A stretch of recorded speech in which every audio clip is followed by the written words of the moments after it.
শুভ সকাল বন্ধুরা, কেমন আছো? মাঠ থেকে এসে চা ঠা খেয়ে এই রান্না শুরু করলাম। আজকেও মাঠে আনন্দ হয়েছে, মিষ্টি খাইয়েছে। একজন বান্ধবীর ছেলে পাস করেছে, সিঙ্গাড়া মিষ্টি সব হইহুল্লা হলো। তারপর বাড়িতে এসে চা খেয়ে এই রান্না আজকে বেগুন বাহার করব। আজকে বেগুনটা ভেজে নিয়েছি। এটা একটু সর্ষের তেল আর কালো জিরে দিয়েছি, ফোড়ন সর্ষের তেল আর কালো জিরে। আর এর মধ্যে পোস্ত, লঙ্কার গুঁড়ো, হলুদ গুঁড়ো, একটু নারকেল বেটেছি আর কটা গোটা কাঁচা লঙ্কা দিয়েছি। এবার এটা তেলটা কেটে গেছে, দিয়ে দিলাম। এবার এটা নাড়তে নাড়তে তেলটা ছাড়বে। একটু মিষ্টিও দিয়ে দিয়েছি একবারে। নামাবার সময় ঘি আর গরম মশলা দেবো। মশলাটা শুকিয়ে গেছে। এর মধ্যে বেগুন দেবো না, এই মশলাটা বেগুনের মধ্যে ঢেলে দেবো। একটু গরম মশলা দিয়ে দিলাম,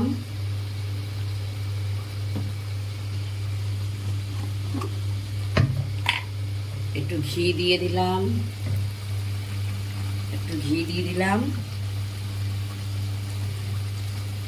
এবার নাড়াবো। সব দিকে মশলাটা হয়ে গেলে এই মশলাটা এই বেগুনের মধ্যে ঢেলে দেবো। এই বেগুনটার মধ্যে ঢেলে দিলাম।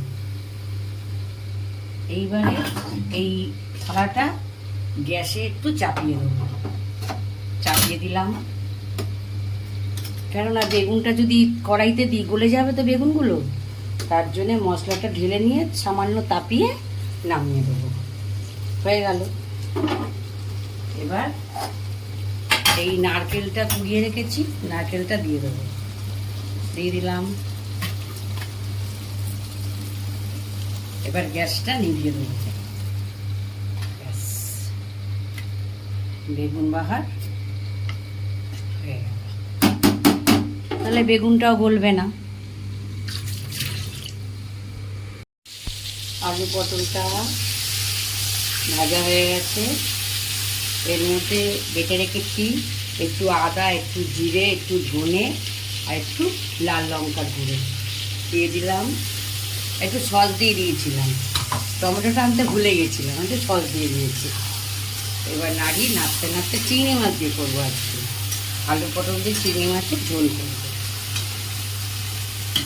চিংড়ি মাছটা ভাজা হয়ে গেছে। একটু ভাজা হয়ে এলে একটু চাপা দিয়ে দিই।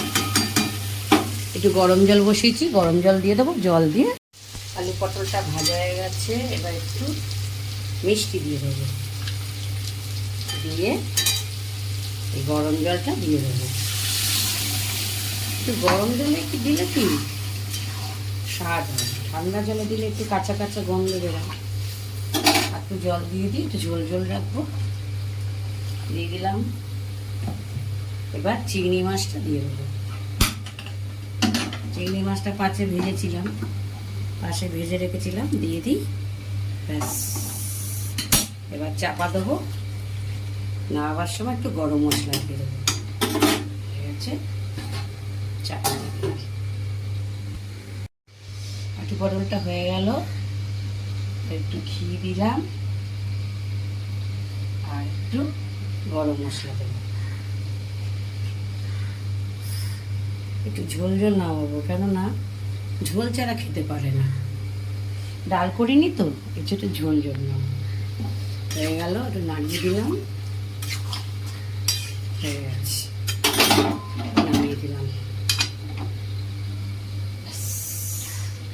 আলু পটলটা হয়ে গেল।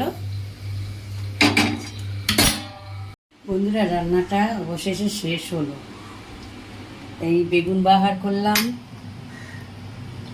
আর পটল দিয়ে আলু দিয়ে চিংড়ি মাছের ঝোল করেছি।